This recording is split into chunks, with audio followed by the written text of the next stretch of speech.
Hello. Hello, how are you? Hey, John. How you doing? I'm not too bad. Yourself? No, I'm doing good. I'm recovering from the crazy marathon of this past weekend. So, No shit. Yes, it's been going rather well for you. No question about yeah, no, it's fine. Actually, I was pretty shocked that it did so well at the end. So, but it was, can't complain. It means more stuff in the game sooner, which is always a good thing for me, anyway. that. Yep, indeed. And I've pretty much exhausted my playthroughs of the X series, so I'm awaiting this You game with ready? bated breath. Oh yeah, I'm ready for that. No problem. Yeah. All Well, right. there's a lot. There's a lot coming right now. Actually, I just, I mean, obviously, David Braben launched Elite, but I was looking at a Yeah. couple other things on Kickstarter that we're looking. There's a kid in Stanford doing this. What is it now? Is it Theorist? I was looking at it before. I forget now. Theory Chaos or something, maybe something like that. But anyway, it was all procedural. It was pretty impressive for someone doing it by themselves.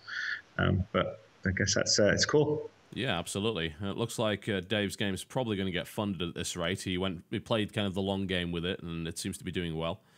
So Yeah, no, should get no, where it he'll needs to be. definitely he'll definitely get there because there's always a big uptick. I Yeah. think thing with the way these campaigns seem to work, as far as I can tell, is that when it's a shorter period, it sort of gets compressed. But there's always this dead period in the middle of your of any sort of campaign. Like in ours, there was a dead People, period. yeah, they wait and see.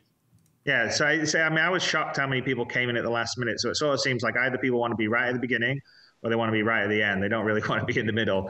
I mean, literally, there's people that like wait till the end because they want to be, the last person or something. Yeah. So, I mean, there's other people that just said, hey, this is an opportunity for me to pre-order a game that's definitely now going to come out. The uncertainty's disappeared.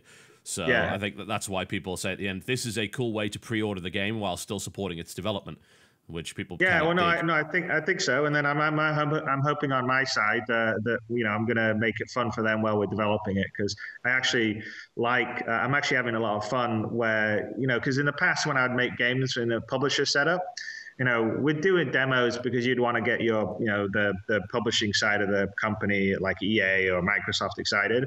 So you'd always do these internal demos, but you're always sort of demoing it to people that really weren't game players. Yeah. So I kind of sort of view, well, we just cut them out, and now I've got everyone that sort of put their money down on the game, and instead of me demoing it to, the marketing guy or something, I'm like demoing it to the people that have backed it, and it's a lot more fun because they actually are into it and care about Yeah, it. And exactly. It's a nightmare to demo it to someone whose first response is, well, what's the market for this? What's the demographic that you're aiming for here? Nonsense like that, rather than, oh, how does this mechanic work? Like, they don't even know what a mechanic is. It's a real yeah, nightmare no, to deal with totally, no, people like that. I totally agree. And then the other thing that's nice is for people that are on the team. A lot of times when you work on a game and you work on it for 2 or 3 years and it comes out, then it's all one. It's one whole sort of game, and so people don't really appreciate the little bits or all the effort that went into parts of it.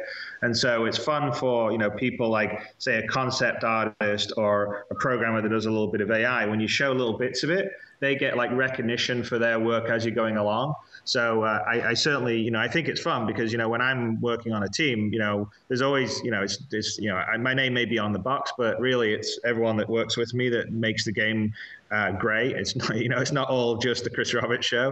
I actually quite like it because it allows a lot of the team members to sort of get the appreciation for their work as they're going along. And you really, because at the end of the day, everyone makes these games because they like to play them and they like other people that will be into the stuff they're doing. So I actually quite like it. So I mean, so far, I mean, maybe check back with me in a year. I may be like, oh, there's 90,000 people on my case to get it all done. Yeah, yeah. That's right the real now, thing about it, isn't it? That's the thing that scares a lot of people, I feel, that they feel that they're an investor because they backed this thing early prior to it coming out, so they feel that they have a stake in it, ergo they're going to be extra mouthy.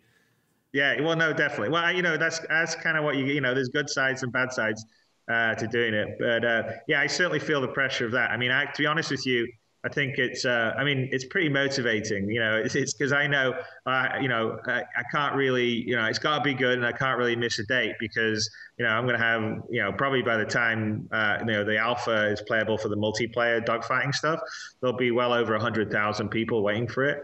And that's a lot of angry people. So you sort of feel like, oh, all right, better make it good, better have it come out and go from there. So But you know, it's. I have to say, it's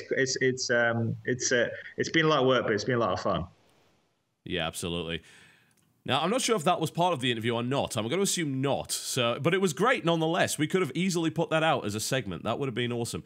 But if we want to kind of officially start the thing, then we can do the intros and things like that. You could do whatever you want with it. I mean, that's how I feel about it. So I don't mind people hearing it. It's a nice little bit of footage. It might go out as a little bonus or something like that for people. One way or the other, what I'll do is I'll set up so we do the intro, and I will introduce you to the audience, give you a chance to talk about your previous history. Is there anything that you don't want to talk about, either because it's just like it's too far away from even being a reality, or it's secret or whatever, that I should be avoiding? No, ask me anything. I'll be diplomatic if it ends up being something that's hard for me to answer. But no, I'm completely fine with asking me anything. All right, that shouldn't be a problem then. Okay. You can even give me shit about the Wing Commander movie.